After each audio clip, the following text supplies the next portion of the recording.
Yang terhormat Kepala Stasiun RRI Yogyakarta, Bapak Naswin Ahmad. Yang kami hormati Direktur Program dan Produksi Radio Republik Indonesia Pusat Jakarta, Bapak Mistam. Dan yang kami hormati para narasumber pemerhati penyiaran, dan tentunya yang kami hormati para hadirin dan tamu undangan. Sebelumnya, Assalamualaikum warahmatullahi wabarakatuh. Salam sejahtera untuk kita semua. Shalom, Om Swastiastu, Namo Buddhaya, salam kebajikan. Kami aturkan selamat siang dan selamat datang tentunya di Studio 1 Radio Republik Indonesia Yogyakarta, dan tentunya juga telah bergabung secara daring di ruang Zoom. Kami ucapkan selamat bergabung, dan hari ini hari Rabu tanggal 28 Desember 2022. Hari ini tepatnya 20 tahun lalu Undang-Undang Penyiaran Nomor 32 Tahun 2002 telah disahkan. Dan tentunya tetapi masih banyak sekali tantangan yang harus dihadapi. Dan kita hadir di sini ingin mencoba merefleksikan, mendiskusikan, dan tentunya mengembalikan marwah dari penyiaran yang berbasis demokrasi. Hadirin dan tamu undangan, untuk itu hari ini kita berkumpul mendiskusikan dalam acara diskusi refleksi 20 tahun Undang-Undang Penyiaran Nomor 32 Tahun 22 dan soft launching buku. Boleh tepuk tangan terlebih dahulu. Hadirin dan tamu undangan yang kami hormati, memasuki acara berikutnya adalah sambutan Ketua Panitia. Kami mohon kepada Bapak Mario Anton Birowo, kami silakan.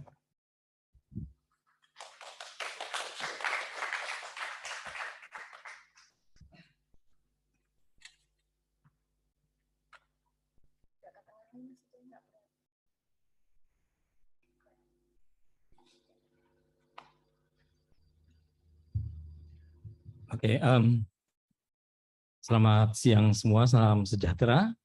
Yang terhormat Bapak Mistam sebagai pimpinan RRI Nasional, Bapak Niswan sebagai Kepala Stasiun TVRI, dan kemudian juga teman-teman dari para aktivis untuk di media penyiaran yang saya cintai, dan juga teman-teman peserta yang hadir maupun di lokasi maupun yang di Zoom, ya, saya ucapkan juga selamat siang.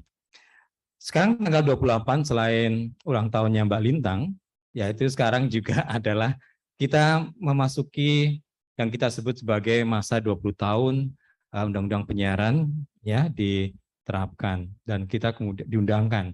Lalu kita juga berharap bahwa sebenarnya harapan-harapan pada saat undang-undang ini dirancang, dibuat dengan penuh dinamika, dan akhirnya juga kemudian diundangkan, itu harapan yang sangat besar ada di dunia penyiaran kita. Kita berharap banyak sekali perubahan-perubahan yang ada dibanding seharusnya di saat-saat sebelum reformasi. Dan sekarang hari ini saya tidak akan membuat sesuatu pembahasan dulu di dalam bagian kata sambutan ini, karena nanti teman-teman para narasumber, para pemantik diskusi sudah menyiapkan ya tentang bagaimana sebenarnya perjalanan dari penerapan Undang-Undang Penyiaran Nomor 32 Tahun 2002 ini, ya. Dan di sana nanti kita akan diskusi bareng-bareng, ya.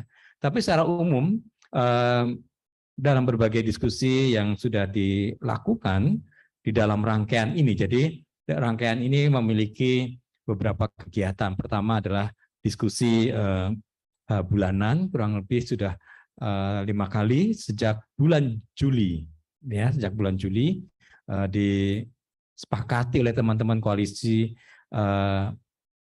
ya di civil society untuk melakukan refleksi ini. Sejak bulan Juli ada 5 diskusi bulanan yang dilakukan oleh berbagai pihak, ya, dari berbagai perguruan tinggi juga, dan sekaligus juga dari radio komunitas Indonesia. Kemudian juga ada proses untuk melakukan refleksi yang tertulis yang nanti akan juga disampaikan pada kesempatan kegiatan ini, soft launchingnya buku yang merupakan hasil pengendapan para ahli atau teman-teman yang concern terhadap dunia penyiaran kita. Dan kemudian pada hari ini akan ada 2 kegiatan, yaitu diskusi ya, dan kemudian juga nanti ya berkaitan dengan malam refleksi ya. Ada orasi kebudayaan berkaitan dengan refleksi 20 tahun Undang-Undang Penyiaran nomor 32 tahun 2002.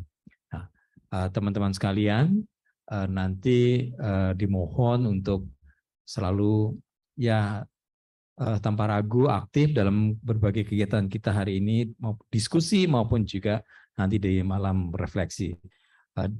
Semua kegiatan ini dilakukan berdasarkan prinsip sukarela. Tidak ada sponsorship, ya, kelembagaan, artinya semua melakukan bantingan, ya, sehingga kegiatan ini terselenggara dengan segala suka dukanya. Ya. Yang penting bagi kami adalah melakukan ini sebagai sesuatu yang diharapkan bisa membangun dunia penyiaran di Indonesia yang demokratis, ya. Dan dengan demikian kami berharap bahwa semangat dari teman-teman yang hadir ya di offline maupun online akan mewarnai dunia penyiaran kita ke depan. Dan kita juga diharapkan jangan patah semangat jika apa yang kita cita-citakan belum tercapai.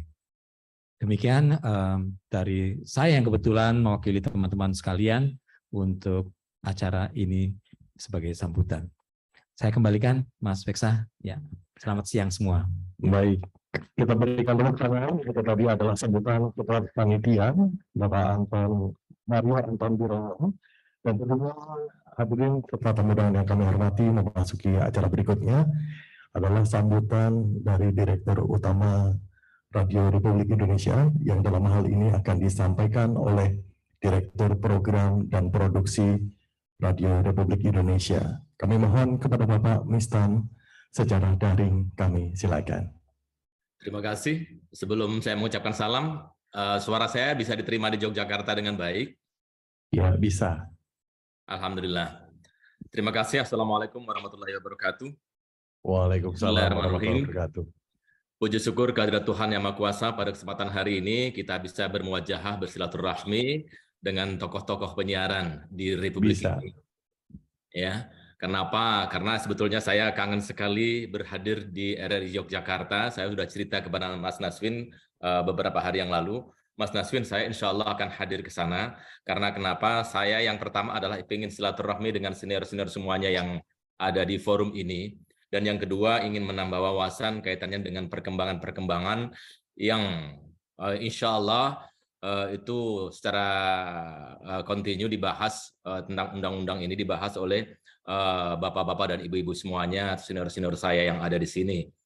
Dan tentu saja tidak ketinggalan kalau saya menyapa senior saya, ada Bapak Paulus, ya, Bapak Paulus Widianto yang hari ini ada di Yogyakarta, ada Bu Hermin, ada Mas Bayu, ada Mbak Lintang, ada Bu Nina, ada Mas Duki, ada Mas Darmanto, ada Mas Puji, dan semuanya yang ada di sana, Mas Mario juga, dan semuanya tanpa terkecuali yang ada di sini, yang dalam keadaan sehat walafiat dan bahagia, dan juga kawan-kawan yang ada di forum Zoom ini.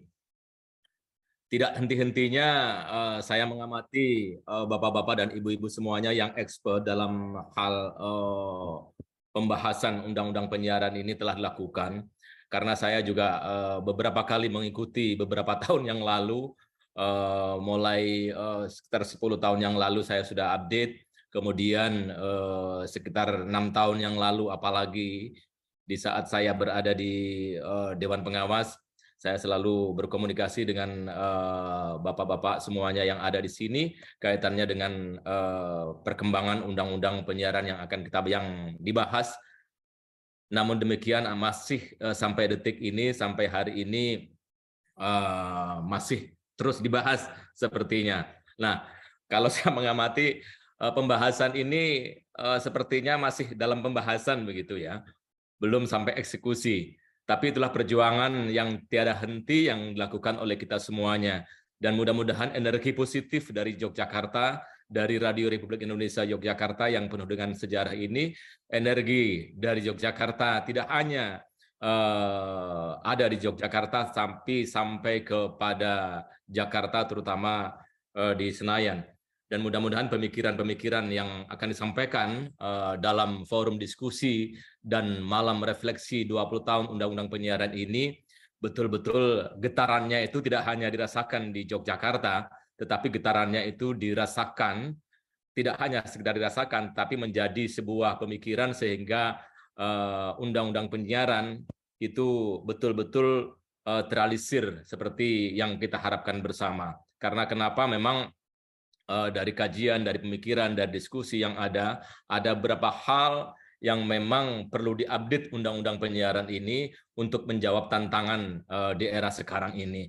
Apalagi di era disruption yang memang berada di hadapan kita yang harus kita jawab bersama-sama.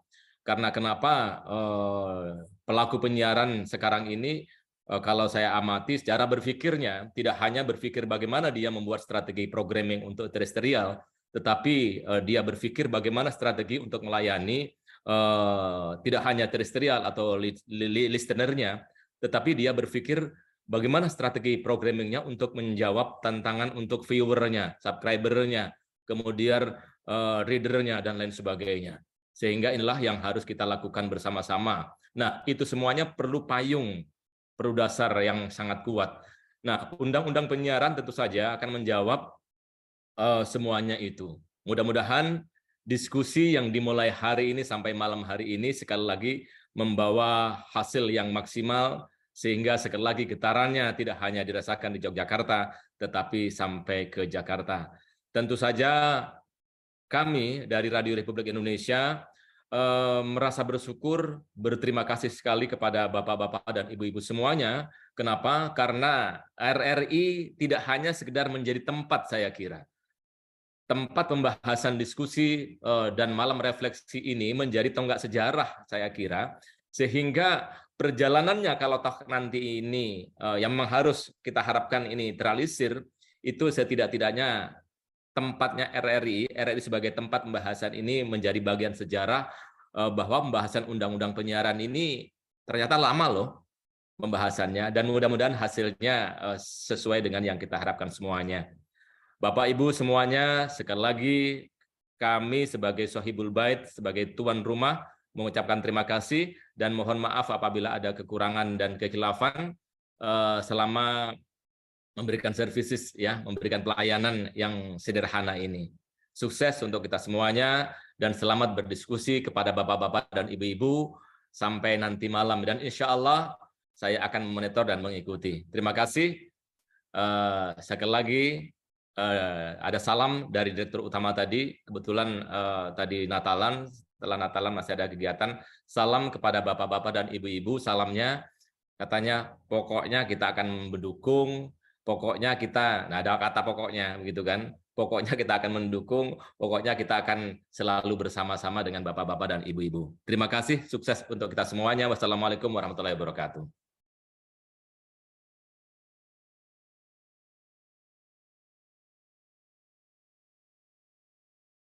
Dan tentunya hadirin dan undangan yang kami hormati,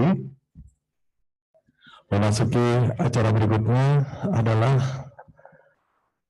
soft launching. Kita juga akan undang Ibu Nina Mutmainah untuk dapat maju ke depan.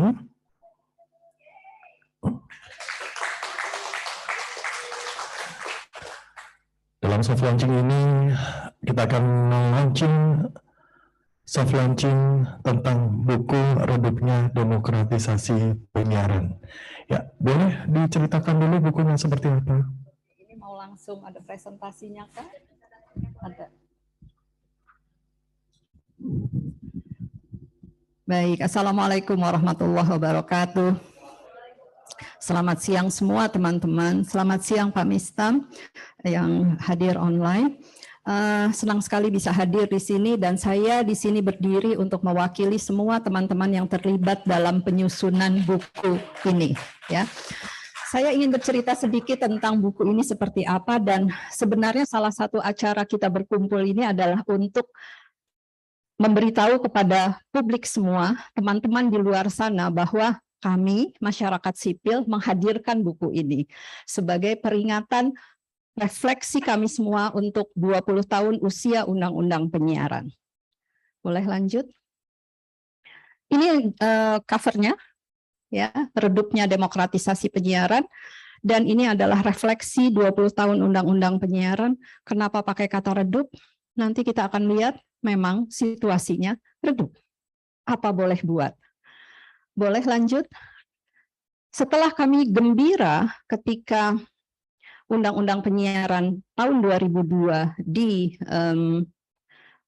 ditetapkan, ya, ternyata dalam perjalanannya kami melihat bahwa situasinya memang tidak menggembirakan.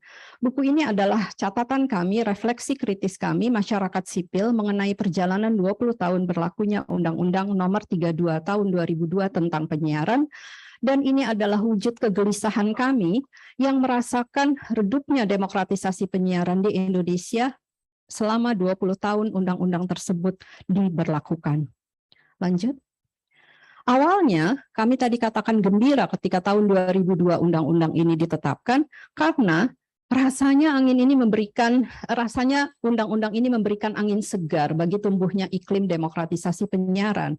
Tapi setelah 2 dekade berjalan, kami melihat bahwa demokratisasi penyiaran yang kami sambut dengan gembira di awal itu ternyata terus sinarnya meredup. Sistem penyiaran kami catat itu semakin bersifat sentralistis dan oligopolistik dan tidak dapat lepas dari belenggu kontrol segelintir pihak.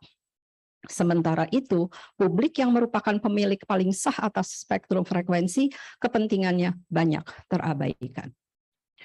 Buku ini diterbitkan oleh 3 penerbit. Yang pertama adalah penerbit LP3M LSPR. LP3M adalah lembaga penelitian, publikasi, dan pengabdian masyarakat LSPR, kemudian Program Studi Ilmu Komunikasi UII, dan Koalisi Nasional Reformasi Penyiaran.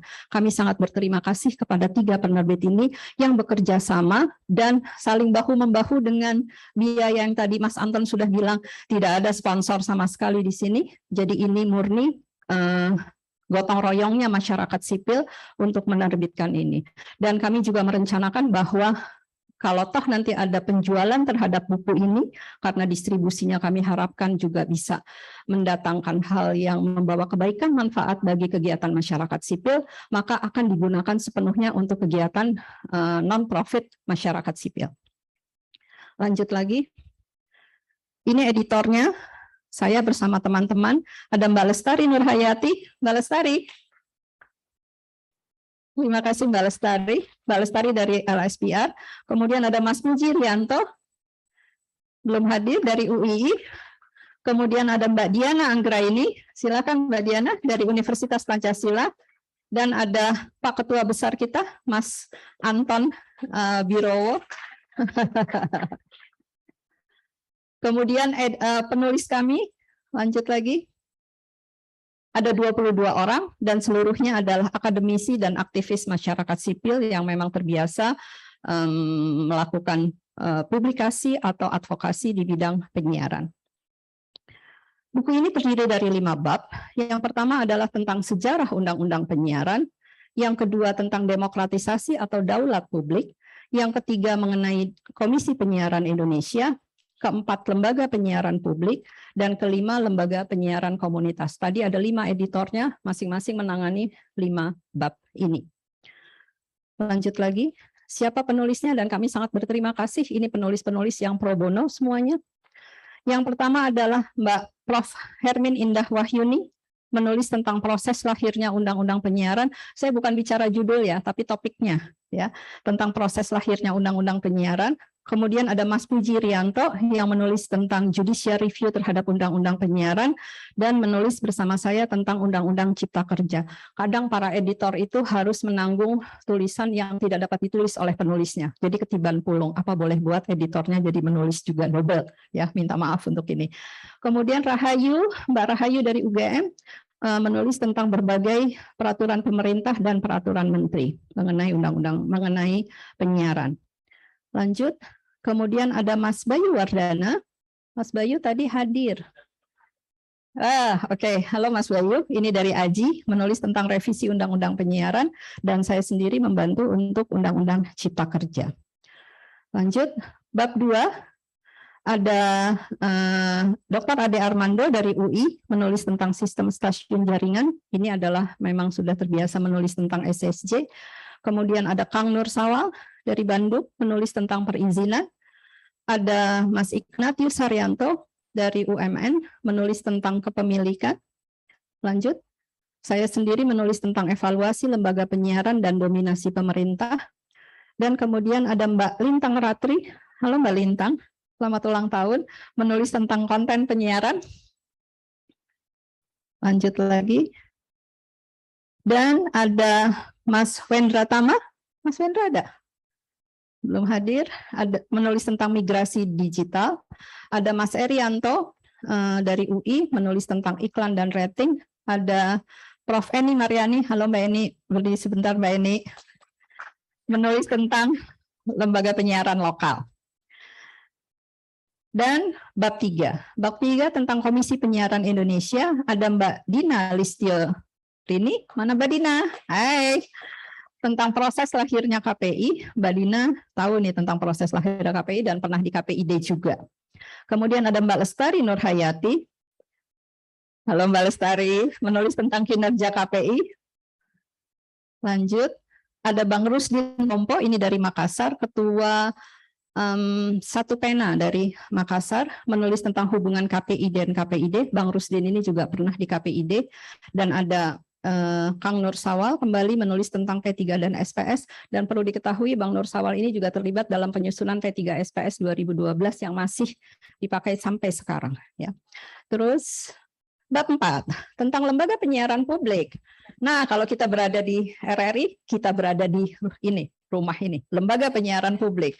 Yang pertama, Mas Ading, Mas Duki, ya, dari UII, regulasi lembaga penyiaran publik. Kemudian ada Mas Puji Rianto juga dari UII, Mas Duki dan Mas Puji Rianto ini juga dari PR2 Media. Menulis tentang perkembangan RRI, Mas Puji Rianto. Lanjut. Ada Mbak Eski Suyanto menulis tentang perkembangan TVRI. Mbak Eski adalah mahasiswa S3 yang sedang menulis tentang TVRI. Ya. Kemudian ada Mas Darmanto, suhunya LPP ini, ya, menulis tentang LPPL.